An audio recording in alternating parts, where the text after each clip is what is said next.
I want to show you how to build a raised bed like this one. And I'm going to show you how by rebuilding one of my other raised beds. This one needs a little TLC, but I love raised beds. It's not rocket science to build them. If I can do it, you can do it. Ready? Let's go.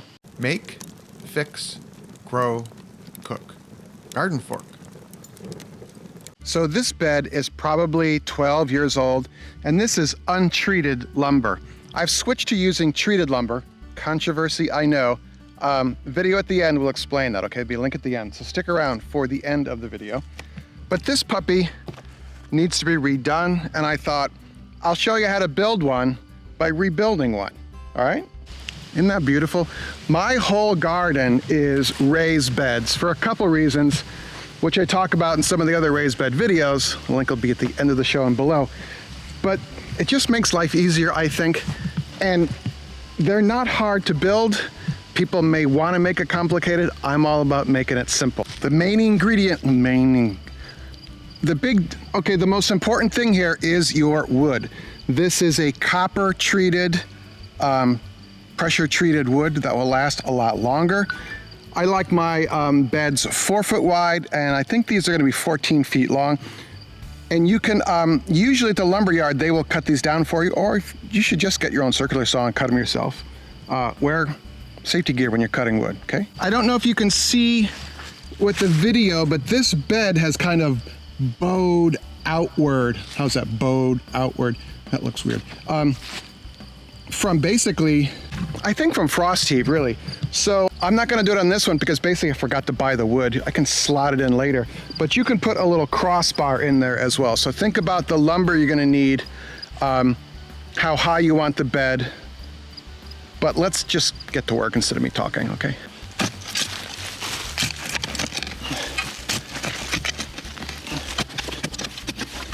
All right, I've moved all this dirt up into here. Take a look right over here.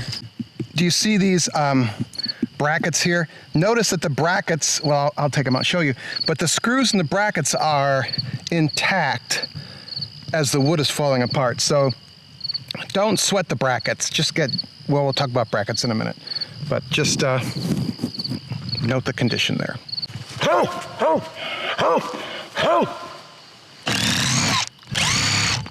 So these are, I get my glasses. These are regular old drywall screws here, and I mean that's a regular hardware store bracket. So use what you got. It'll work just fine. Don't sweat. You get the Uber or tornado, hurricane screw bracket things. Okay, it's dirt. And look at how beat up that is. But we're ready to redo the new. I'm just gonna lay new wood in here.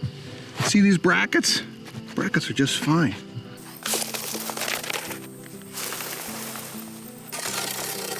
A little shorter than the bed, but there's a reason for that. I had a moment of panic. Welcome to Eric. But I wanted the space between the raised beds to be wider so I could get more gear through there.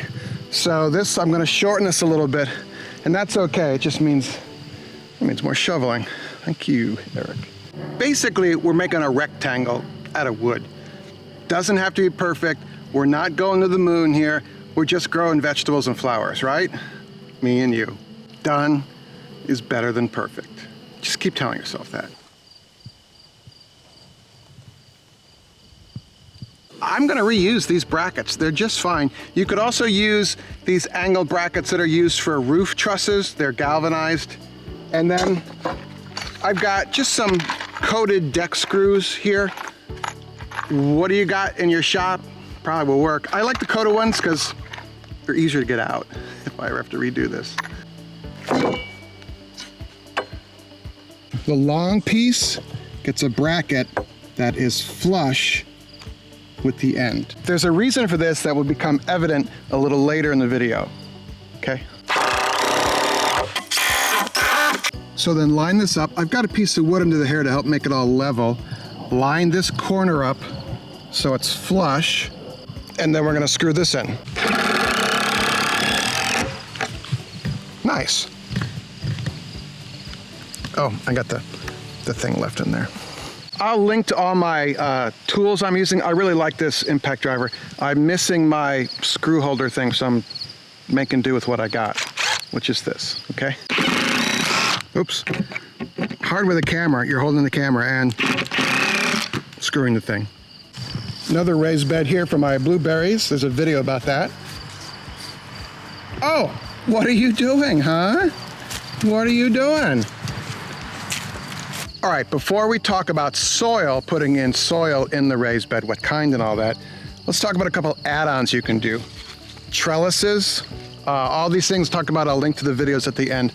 Super simple trellis. I do my string beans. These are an heirloom that I saved the seeds from. Are you thinking about irrigation system? Let me show you. Super cool soaker hose irrigation. Super easy. If I can do it, you can do it. Soil. You can buy soil. Don't order topsoil and have it delivered. I think the best thing for you to do is lasagna gardening. We did a video about this. It worked out really well. You can build your own soil. You could order this. You could order garden soil. It's a little pricey. You got to move it in here.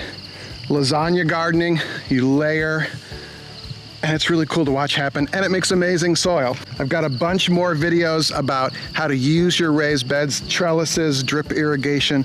I made a little playlist for you. It should be floating right here. So you and I, let's continue our journey together today, right there. All right?